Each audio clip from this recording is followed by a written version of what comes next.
പിതാവിൻ്റെയും പുത്രൻ്റെയും പരിശുദ്ധാത്മാവിന്റെ നാമത്തിൽ. പിതാവ് ഭയങ്കരമായ ആധ്യാത്മികതയുടെ ഒരു ആളാണ്. നമുക്ക് എൻ്റെ ജീവിതത്തിൽ പിതാവിൻ്റെ ഒരു വലിയ അത്ഭുതങ്ങൾ നടന്നിട്ടുണ്ട്. അതെൻ്റെ ജീവിതത്തിൽ രീതിയിലുണ്ട്. ഭയങ്കരമായ 2.5 മാസം ആശുപത്രി കിടന്ന സമയത്ത് എൻ്റെ കുഞ്ഞുനാടിലെ പിതാവിൻ്റെ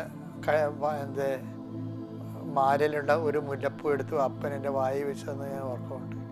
അന്ന് മുതലാണ് എൻ്റെ രോഗം ഇറങ്ങാൻ തുടങ്ങിയത്. 2.5 മാസം ആശുപത്രി കിടന്ന. അപ്പം അതൊക്കെ കണ്ടിട്ട് വളർന്നുകൊണ്ടാണ് ഇന്ന് നിങ്ങൾക്ക് ഞാൻ ഓരോ സാധനമൊക്കെ വ്യഞ്ചരിച്ച് തരണത്. എന്താ കാര്യം വെച്ച് കഴിഞ്ഞാൽ, നമ്മൾക്ക് ഈ തിരുവസ്തുക്കൾ അകത്ത് വിശ്വാസം പകർന്നു കഴിഞ്ഞാൽ അതൊരു തിരുവസ്തുക്കൾ വിശ്വാസത്തിൻ്റെ മീഡിയമായിട്ട് പ്രവർത്തിക്കും. ദശൊക്കെ. അപ്പം അതുകൊണ്ട് നിങ്ങളുടെ കയ്യിലുള്ള തിരുവസ്തുക്കളില്ലേ, നിറച്ച വസ്തുക്കളൊക്കെ കയ്യിലുള്ളത് സൂക്ഷിക്കണേ. നമുക്ക് പ്രാർത്ഥനയ്ക്ക് വരാം.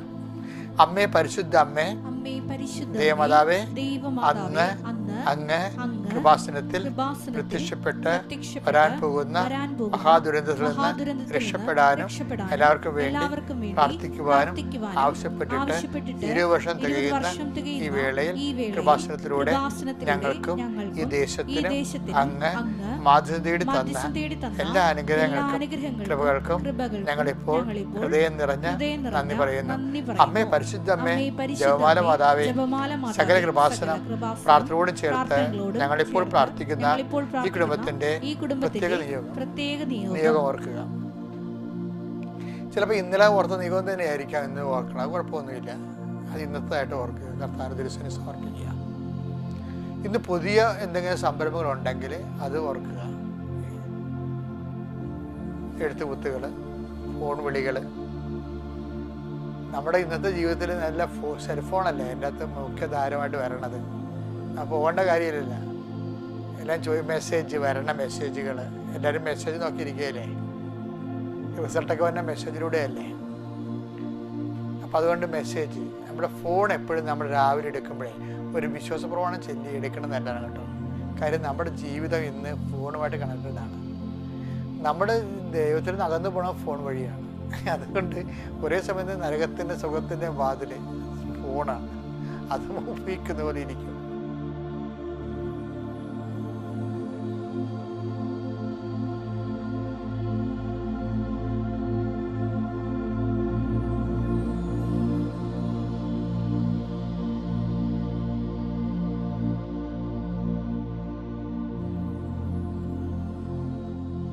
അമ്മയുടെ പ്രത്യക്ഷീകരണത്തിന്റെ ഈ ദ്വാദശക വേളയിൽ ഞങ്ങൾക്ക് സാധിച്ചു തരുവാൻ കനിയണമേ. വിശ്വാസ പ്രമാണം. സർവശക്തനായ പിതാവും ആകാശത്തിന്റെയും ഭൂമിയുടെയും സൃഷ്ടാവുമായ ദൈവത്തിൽ ഞാൻ വിശ്വസിക്കുന്നു. അവിടുത്തെ ഏകപുത്രനും ഞങ്ങളുടെ കർത്താവുമായ ഈശോ മിശിഹായിലും ഞാൻ വിശ്വസിക്കുന്നു. ഈ പുത്രൻ പരിശുദ്ധാത്മാവിനാൽ ഗർഭസ്ഥനായി കന്യകാ മറിയത്തിൽ നിന്ന് പിറന്ന് പൊന്തിയോസ് പീലാത്തോസിന്റെ കാലത്ത് പീഡകൾ സഹിച്ച് കുരിശിൽ തറയ്ക്കപ്പെട്ട് മരിച്ച് അടക്കപ്പെട്ട് പാതാളങ്ങളിൽ ഇറങ്ങി മരിച്ചവരുടെ ഇടയിൽ നിന്ന് 3-ാം നാൾ ഉയർത്ത് സ്വർഗത്തിലേക്ക് എഴുന്നള്ളി സർവശക്തിയുള്ള പിതാവായ ദൈവത്തിന്റെ വലതുഭാഗത്തിരിക്കുന്നു. അവിടെ നിന്ന് ജീവിക്കുന്നവരെയും മരിച്ചവരെയും വിധിക്കുവാൻ വരുമെന്നും ഞാൻ വിശ്വസിക്കുന്നു. പരിശുദ്ധാത്മാവിലും ഞാൻ വിശ്വസിക്കുന്നു. വിശുദ്ധ കത്തോലിക്കാ സഭയിലും പുണ്യവാന്മാരുടെ ഐക്യത്തിലും പാപങ്ങളുടെ മോചനത്തിലും ശരീരത്തിന്റെ ഉയർപ്പിലും നിത്യമായ ജീവിതത്തിലും ഞാൻ വിശ്വസിക്കുന്നു. ആമേൻ. സുഖസ്ഥനായ ഞങ്ങളുടെ പിതാവേ, അങ്ങയുടെ നാമം പൂജിതമാകണമേ. അങ്ങയുടെ രാജ്യം വരണമേ. അങ്ങയുടെ തിരുമനസ് സ്വർഗത്തിലെ പോലെ ഭൂമിയിലും ആകണമേ. അന്നു വേണ്ടുന്ന ആഹാരം ഇന്ന് ഞങ്ങൾക്ക് തരണമേ. ഞങ്ങളോട് തെറ്റ് ചെയ്യുന്നവരോട് ഞങ്ങൾ ക്ഷമിക്കുന്നത് പോലെ ഞങ്ങളുടെ തെറ്റുകൾ ഞങ്ങളോടും ക്ഷമിക്കണമേ. ഞങ്ങളെ പ്രലോഭനത്തിൽ ഉൾപ്പെടുത്തരുതേ, തിന്മയിൽ ഞങ്ങൾ രക്ഷിക്കണമേ. ആമേൻ. നന്മ നിറഞ്ഞ മറിയമേ, സ്വസ്തി. കർത്താവ് അങ്ങയുടെ കൂടെ സ്ത്രീകളിൽ അങ്ങ് അനുഗ്രഹിക്കപ്പെട്ടവളാകുന്നു. അങ്ങയുടെ ഉദരത്തിൻ ഫലമായി ഈശോ അനുഗ്രഹിക്കപ്പെട്ടവനാകുന്നു. പരിശുദ്ധ മറിയമേ, തമ്പുരാന്റെ അമ്മേ, പാപികളായ ഞങ്ങൾക്ക് വേണ്ടി ഇപ്പോഴും ഞങ്ങളുടെ മരണസമയത്തും തമ്പുരാനോട് അപേക്ഷിക്കണമേ. ആമേൻ. എൻ്റെ മക്കളെ, ഓരോ പ്രാർത്ഥന കഴിയുമ്പോൾ ആമേൻ പറയണം കേട്ടോ. ആമേൻ പറയുമ്പോഴാണ് ആ പ്രാർത്ഥനയിൽ ആശംസിക്കുന്നത് നിങ്ങൾക്ക് അനുഗ്രഹമായി മാറുന്നത്. കർത്താവെ, അങ്ങയുടെ മക്കൾ അവർക്കെല്ലാം അങ്ങയുടെ ഒരു സാന്നിധ്യം ഉണ്ടാകണമെന്നുള്ള ആഗ്രഹമാണ് ഈശോയെ. അനുദിന അനുഗ്രഹ പ്രാർത്ഥന അന്ന് ഞങ്ങൾക്ക് നൽകാൻ കാരണം എല്ലാവരും കർത്താവിൻ്റെ കാര്യങ്ങൾ കേട്ട് എഴുന്നേൽക്കണം. കർത്താവിൻ്റെ കാര്യങ്ങളിൽ ശക്തി പ്രാപിച്ച് വേണ്ടി ജീവിതത്തിലേക്ക് പോകണം. അങ്ങനെ ഉള്ള യാത്രയെ സംബന്ധിച്ച് പ്രാർത്ഥിക്കുന്നു ഈശോയെ. കർത്താവ്, മക്കൾ സർട്ടിഫിക്കറ്റുമായി യാത്ര ചെയ്യുന്നവരെ ഞാൻ പ്രത്യേകം സമർപ്പിച്ച് പ്രാർത്ഥിക്കുന്നു. കർത്താവ്, പ്രത്യേകിച്ച് അവരുടെ ഹോംവർക്കുമായിട്ട് യാത്ര ചെയ്യുന്നവരെ സംബന്ധിച്ച് പ്രാർത്ഥിക്കുന്നു. പ്രമാണങ്ങളുമായിട്ട് യാത്ര ചെയ്യുന്നവരെ സംബന്ധിച്ച് പ്രാർത്ഥിക്കുന്നു. കർത്താവ്, അപേക്ഷകളുമായി യാത്ര ചെയ്യുന്നവരെ സംബന്ധിച്ച് പ്രാർത്ഥിക്കുന്നു. ഓരോരോ ആവശ്യത്തിന് വേണ്ടി പോകുന്നവർ നടക്കുമോ ഇല്ലയോ, ചിലർക്ക് അമിതമായ ആത്മവിശ്വാസമാണ് നടക്കുക. അതുകൊണ്ട് ദൈവത്തെ പോലും വിളിക്കാതെ അവരെടുത്ത് ചാടിപ്പോകും. പക്ഷെ അത് നടന്നു കഴിയുമ്പോൾ ഒരു പക്ഷേ അവർക്ക് പ്രയോജനപ്പെടാൻ വരും. അതുകൊണ്ട് കർത്താവ്, അങ്ങനെയുള്ള മന്ദബുദ്ധികളും അങ്ങയുടെ തിരുസേന അവരെ തൊഴണമെന്ന് പ്രാർത്ഥിക്കുന്നു. അവർ ദൈവത്തെ അറിഞ്ഞുകൊണ്ട് അനുതാപത്തോടെയും വിവേകത്തോടെയും വിവേചനത്തോടെയും ജീവിതത്തിൻ്റെ വിഷയങ്ങളെ ഒക്കെ മനസ്സിലാക്കാനുള്ള പ്രത്യേക വരപ്രസാദം അങ്ങനെ മക്കൾ നൽകേണ്ട കർത്താവ്. സർവോപരി വിശ്വാസം അവർക്ക് മക്കൾ നൽകേണ്ട കർത്താവ്. ഒത്തിരി നിരീശ്വരമായ അവർ ദൈവത്തെ കണ്ടെത്താൻ പ്രയാസമുള്ള മക്കളെ അവരവരുടെ വഴികളിലൂടെ പോകുമ്പോൾ അവർ പറയുന്നതൊക്കെ കേട്ട് വിശ്വസിച്ചൊരു പ്രാർത്ഥന കുറഞ്ഞു പോയിട്ടുള്ള ആൾക്കാരുടെ ഈശോയെ, അവരെ എല്ലാം നീ സമർപ്പിച്ച് പ്രാർത്ഥിക്കുന്ന ഈശോയെ. അവരുള്ള അപകടമായ വഴികൾ, ആധ്യാത്മികമായ അപകടം സംഭവിക്കുന്ന വഴികളിലൂടെ പോകുന്നവരുണ്ട് ഈശോയെ. ആധ്യാത്മിക അപകടം സംഭവിക്കുന്ന ബന്ധങ്ങൾ അറിയാതെ കർത്താവ് കിട്ടിയിരിക്കുന്ന തൽക്കാലം കിട്ടിയിരിക്കുന്ന സുഖവും സന്തോഷവും കാരണം കർത്താവ് പ്രാർത്ഥനാ ജീവിതം മുടക്കിയിട്ട് കർത്താവ് ആരാണ് നമ്മളുമായിട്ട് ഇടപെട്ടിരിക്കുന്നത് അവർ പറയണ മാത്രം കേട്ടിട്ട് അവരുടെ ഒരു കളിപ്പാവയോട് സഞ്ചരിക്കുന്ന ആൾക്കാരുണ്ട് ഈശോയെ. അകപ്പെട്ടു പോയവരുണ്ട് ഈശോയെ. പല പല ബന്ധങ്ങളിലും ദൈവത്തിൽ നിരക്കാത്ത ബന്ധങ്ങളിലും ആധ്യാത്മികത തകർക്കപ്പെടുന്ന ബന്ധങ്ങളിലും അകപ്പെട്ടു പോരുണ്ട് ഈശോയെ. അപ്പം മക്കളെക്കുറിച്ച് ആകുലപ്പെടുന്ന മാതാപിതാക്കന്മാരുണ്ട് ഈശോയെ. അതുപോലെ തന്നെ മക്കൾ തന്നെ കർത്താവെ ചെയ്യുന്നത് ഇത് വേണ്ടായിരുന്നെന്ന് പറഞ്ഞ് ചിന്തിക്കുകയും അതേസമയം തന്നെ പിരിയാവുന്നൊക്കെ വിചാരിക്കുകയും പിന്നെ ഇവർ തന്നെ എന്തെങ്കിലും ഒരു ജഡികമായ ആസക്തിയാൽ പിന്നെ അവരെ വിളിക്കുകയും ചെയ്യുന്ന മൃഗതുല്യമായ ആസക്തിയോടെ സഞ്ചരിക്കുന്ന വ്യക്തിയുണ്ട് ഈശോയെ. ദൈവകൃപ വറ്റിപ്പോയവരുണ്ട് ഈശോയെ. അത് പ്രതിരോധം നഷ്ടപ്പെട്ടവരുണ്ട് ഈശോയെ. അങ്ങനെയുള്ള എല്ലാ മക്കളെയും സംബന്ധിച്ച് പ്രാർത്ഥിക്കുന്നു. ദൈവത്തിൻ്റെ പരിശുദ്ധ നൽകട്ടെ. പൈശാചിക പീഡകളും ഭയമുള്ളവരെ, വേദനയുള്ളവർ, പ്രതീക്ഷ നഷ്ടപ്പെട്ടവരെല്ലാം കർത്താവിൻ്റെ കരുണ ചൊരിയട്ടെ. രോഗപീഡിതരും മാനസിക ആസ്വാസ്ഥ്യങ്ങളുള്ളവർ, ഉറക്കമില്ലാത്തവർ, പ്രഷർ കൂടുന്നവർ, ഷുഗർ കൂടുന്നവർ, ഒരേ രീതിയിൽ തന്നെ കൂടിയ പ്രഷർ നോർമലാകാതിരിക്കുന്നവർ, അവരുടെ എല്ലാ സംബന്ധിച്ച് പ്രാർത്ഥിക്കുന്നു. ആശുപത്രിയിൽ അകപ്പെട്ടിരിക്കുന്നവർ അവരെ സംബന്ധിച്ച് പ്രാർത്ഥിക്കുന്നു. കർത്താവ്, സാമ്പത്തികമായി ഞെരുക്കമുള്ളവരെ, സാമ്പത്തിക ആവശ്യങ്ങൾക്ക് വേണ്ടി പ്രത്യേക പരിഹാരം ആരെങ്കിലും സഹായിച്ചു കഴിയുമ്പോൾ പിന്നെ അവരുടെ അടിമകളായി നമ്മൾ പോകേണ്ട ഒരു അവസ്ഥകൾ വരുന്ന രീതിയിൽ അതിൻ്റെ പേരിൽ മാനഹാനി നഷ്ടമാക്കാനും മാനസിക നഷ്ടം അനുഭവിക്കുന്ന മനസ്സിൻ്റെ സമാധാനം നഷ്ടപ്പെട്ടവർ ഈശോയെ. കുടുംബത്തിൽ തന്നെ വീട് വിൽക്കാതിരിക്കുന്നവർ, അതുപോലെ തന്നെ വിൽക്കാതെ നിവൃത്തിയില്ല, പക്ഷേ വിറ്റ് കഴിഞ്ഞാൽ പിന്നെ തകർച്ചയിലേക്ക് പോകുന്ന വെച്ചുകൊണ്ട് ആകപ്പാടെ വേദനിച്ച് വിഷമിച്ചിരിക്കുന്നവരുണ്ട് ഈശോയെ. അവരെല്ലാം നീ സ്പർശിക്കണം പ്രാർത്ഥിക്കുന്നു.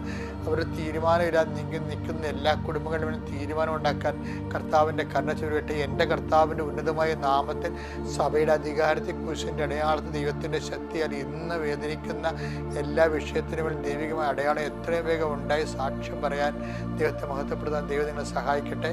നിത്യപിതാപുത്രൻ പരിശുദ്ധായ സർവ്വശക്തൻ നയിക്കുവാണ്. എൻ്റെ മക്കളെ, നമ്മൾ ഇന്ന് വായിക്കുന്ന വചനം എന്ന് പറയുന്നത് മർക്കോസിന്റെ സുവിശേഷമാണ് 9-ാം അധ്യായം 37-ാമത്തെ വചനം.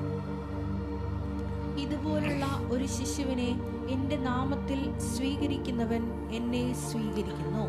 ഇതുപോലുള്ള ഒരു ശിശുവിനെ എൻ്റെ നാമത്തിൽ സ്വീകരിക്കുന്നവൻ എന്നെ സ്വീകരിക്കുന്നു. അപ്പോൾ നമ്മൾ ശിശു എന്ന് പറയുമ്പോൾ നമുക്കറിയാമല്ലേ, ബലഹീനമായ കാര്യം. ശിശുവിന് ശരിക്കും പറഞ്ഞാൽ എല്ലാ കാര്യവും നമ്മൾ ചെയ്തു കൊടുക്കണം. ആക്റ്റീവ്സായിട്ട് കാര്യം നമ്മൾ ചെയ്ത് കൊടുക്കണം. അതാണല്ലോ ശിശുവിൻ്റെ ഒരു നമ്മുടെ ഇൻട്രാക്ഷനിലൂടെ മനസ്സിലാകണത്. എല്ലാ കാര്യവും നമ്മൾ ചെയ്തു കൊടുക്കണം. അതുകൊണ്ട് തന്നെ എന്താണ്, ഇതുപോലെ തന്നെ ദൈവം എല്ലാ കാര്യങ്ങളും ദൈവം ചെയ്തു കൊടുക്കേണ്ടി വരും.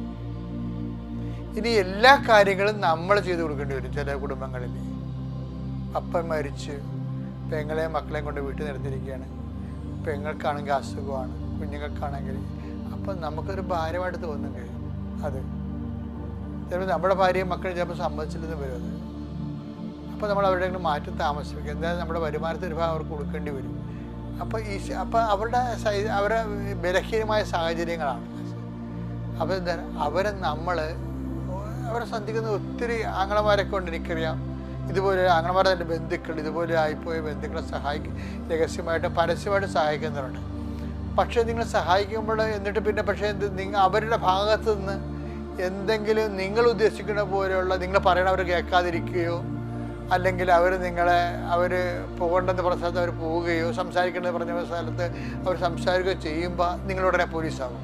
എന്നാൽ പിന്നെ നിങ്ങൾ ജീവിക്കാൻ കാണട്ടെ, എൻ്റെ കാശ് കൊണ്ട് നിങ്ങൾ ജീവിച്ചത്, നിങ്ങൾ പറയണ പോലെ പോയില്ല എന്നുണ്ടെങ്കിൽ ഉടനെ അപ്പോൾ അത് കുത്തിത്തിരിക്കാനും അതിൻ്റെ അകത്ത് എരുതിയിൽ എണ്ണ ഒഴിക്കാനും ജീവിത പങ്കാളി വരും. അപ്പോൾ എങ്ങനെ ഇരിക്കണം കണ്ടില്ല, അവരവരുടെ രീതിയിൽ പോകും. നിങ്ങൾ പറഞ്ഞതും കേൾക്കാതെ നിങ്ങളുടെ കാശ് മാത്രം മതി, അപ്പോൾ അവർ കുത്തിത്തിരിക്കും. എൻ്റെ മക്കൾ, ഇതെല്ലാം ശൈശവ സമയമാണ്. മനുഷ്യന്മാരുടെ നിവർത്തികേടുകൾ. ശിശു എന്ന് പറഞ്ഞാൽ എന്താണ്? എല്ലാ നിവർത്തികേടിനും കൈയും കാലും വെച്ചേക്കുന്ന സംഭവമാണ് ശിശു. അപ്പം അങ്ങനെയുള്ള സാഹചര്യത്തെയും വ്യക്തികളെയും നമ്മൾ എന്ത് ചെയ്യണമെന്ന് പറഞ്ഞാൽ, നമുക്കൊരു റിട്ടേൺസ് ഒന്നുമില്ല. നമ്മൾ എന്ത് ചെയ്യണം? ക്രിസ്തുവിൻ്റെ നാമത്തെ സ്വീകരിക്കണം. അപ്പം എന്തെങ്കിലും ഭാരങ്ങൾ നമുക്ക് പ്രയോജനമില്ലാത്ത, നമുക്ക് തൽക്കാലം നേരിട്ട് ഉത്തരവാദിത്തമില്ലാത്ത എന്തെങ്കിലും ഭാരങ്ങൾ മക്കൾ എടുത്തിട്ടുണ്ടെങ്കിൽ, വ്യക്തികളുടെ ഉത്തരവാദിത്തം എടുത്തിട്ടുണ്ടെങ്കിൽ, അത് ഈശോ പറയണത് എൻ്റെ നാമത്തെ എടുത്തോളാം, എൻ്റെ അക്കൗണ്ടിലേക്ക് വരാനാണ്. എനിക്കിതൊക്കെ ഇതിൻ്റെ ഗുട്ടൻസൊക്കെ പണ്ട് വരെ അറിയാവുന്നതാണ് ഈ വചനം.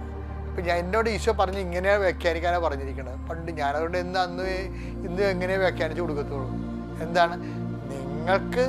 നിങ്ങൾക്ക് എല്ലാ കാര്യങ്ങളും, നിങ്ങൾക്ക് ടാക്സേഷൻ ഉണ്ടാകുന്ന, നിങ്ങൾക്ക് നികുതിയായി വരുന്ന എല്ലാ കാര്യങ്ങളും, നിങ്ങൾക്ക് വരുമാനമോ പ്രത്യേക ഗുണങ്ങളോ ഒന്നും ഇല്ലാതെ വരുന്ന വിഷയങ്ങൾ, റിട്ടേൺസ് ഇല്ലാത്ത വിഷയങ്ങൾ എന്ത് ചെയ്യണം?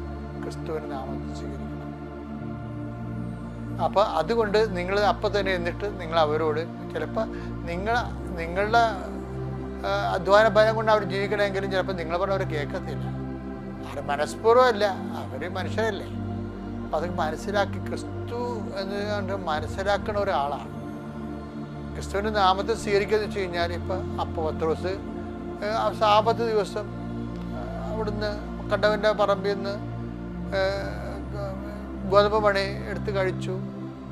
പശേര് അവരെ തൊണ്ടക്ക് പിടിച്ചു. ഈശോനെ അവരെ വെച്ച് അപമാനിച്ചു. അപ്പോൾ പത്രോസ് വിചാരിച്ചു ഈശോ ഇപ്പം എന്നെ കുറ്റപ്പെടുത്തുമെന്ന്, പറഞ്ഞു വിടുമെന്ന്, ഡിസ്മിസ് ചെയ്യുമെന്ന്. ഈശോ ഞാൻ കാര്യമില്ല, ഈശോ മൈൻഡ് ചെയ്യുന്നു. എന്തിനു പറയും? ആ സാരം ദാവീദൊക്കെ എന്താ ചെയ്തത്? വിശന്നപ്പോൾ മനുഷ്യൻ ഓരോ കാര്യങ്ങൾ ചെയ്യും. അപ്പോൾ ഈശോ വിശപ്പിനെയാണ് പ്രാധാന്യം കൊടുത്തത് അവിടെ, അല്ലാതെ നിയമത്തിനല്ല. എന്ന് വെച്ചാൽ സാബത്ത്.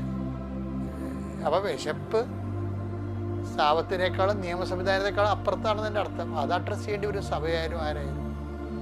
അപ്പം അതുകൊണ്ട് എൻ്റെ മക്കൾ എപ്പോഴും ശ്രദ്ധിക്കേണ്ട ഒരു വിഷയം എന്ന് പറയുന്നത്, ഇങ്ങനെ നമുക്ക് പ്രയോജനമില്ലാത്ത കാര്യങ്ങൾ ചെയ്യുമ്പോൾ, നമുക്ക് റിട്ടേൺസ് ഇല്ലാത്ത കാര്യങ്ങൾ ചെയ്യുമ്പോൾ അത് മറ്റുള്ളവർ കുത്തിത്തിരിക്കും. വല്ല പ്രയോജനമുണ്ട്? എന്ത് കാര്യമുണ്ട്? അങ്ങനെ ചെയ്തുകൊണ്ടെങ്കിൽ വിട്ടിട്ട് നിങ്ങളവിടുന്ന് മാറിയേക്കണം. അത് കേൾക്കേണ്ടതെന്ന് ചെയ്യണം. നിങ്ങൾ കേൾക്കണ്ടില്ലെങ്കിൽ പറയാവുന്നവർ പറയും. പക്ഷെ അതെല്ലാം നമ്മൾ ക്രിസ്തുവിൻ്റെ നാമത്തിലാക്കി എടുത്തിട്ട് കുരിശ് കൃപയാക്കണം. ക്രിസ്തുവിൻ്റെ നാമത്തിലാക്കി കഴിഞ്ഞാൽ ഉടനെ കുരിശ് കൃപയായി വരും. എത്ര കള്ളന്മാർ കുരിശ തൂങ്ങി, എന്നിട്ട് അതൊന്നും കൃപയായില്ലല്ലേ? ക്രിസ്തു തൂങ്ങിയോണ്ടല്ലേ കുരിശ് കൃപയായത്. അപ്പം ക്രിസ്തുവിൻ്റെ നാമത്തിൽ ഒരു കുരിശെടുത്താൽ ഓട്ടോമാറ്റിക്കായിട്ട് കൃപയായിട്ട് മാറും.